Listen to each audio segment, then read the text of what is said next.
13 वर्ष का शरीर था तो शाम के माताजी से केवल बताया, पिताजी से तो हिम्मत नहीं थी क्योंकि बहुत कठोर स्वभाव के थे। कहा कि माताजी हम कल बाबा जी बन जाएंगे। उन्होंने विनोद समझा और हमारी बात बन गई, क्योंकि उन्होंने विनोद समझा। अगर सीरियस समझती तो रो देती या कुछ हमको आदेश करती, और उन्होंने विनोद समझा तो ध्यान ही नहीं दिया। भगवान ने हमारी बात बना दी।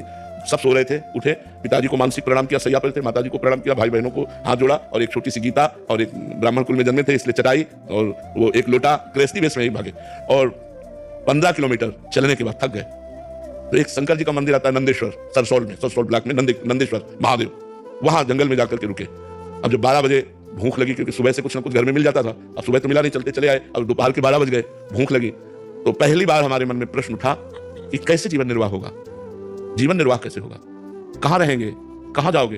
तुरंत हम कहा ये तो हमको परास्त कर देगा प्रश्न। तुरंत हम कहा भगवान जैसे रखेंगे, हम भूखों मर जाएंगे लेकिन घर नहीं जाएंगे, हर कष्ट सहेंगे। इतने में एक आदमी आ गया, हमारे विश्वास को भगवान ने तुरंत पुष्ट किया। एक आदमी आ गया, उसने कहा बच्चा यहाँ एक सूर स्वामी रहते थे, जानते हो क्या? तो हम कहा हम यहाँ नए आए, हम जानते किसी को नहीं। तो कमंडल खुला, 1 लीटर दही होगा, मीठा दही, अब हम वापस नहीं ले जाएंगे, उनके लिए लाए थे, वो है नहीं तो आप पी लो। वो संत कहीं चले गए होंगे तो हमें सब कुछ लगे, हम क्यों पी ले? बोले नहीं पी लो, महादेव जी की ऐसी इच्छा है। उसी लोटे में डालकर 3-4 लोटा निकला, छोटा लोटा था। और जब वो गए तो 1 लीटर दही में खूब छक गए ना, बस जो ही गए शंकर जी कैसे पिंडी को पकड़ के खूब रोए कि हमें विश्वास हो गया कि हमारे जीवन का आप पार करेंगे, आप स्वीकार करें। बस वो दिन क्या दिन, कभी घर नहीं याद आया, कभी घर नहीं गए, कभी परिवार से एक रोटी नहीं खाई आज तक। तो दुख तो हमारे जीवन का मित्र रहा है और वही मित्र हमको भगवान से जोड़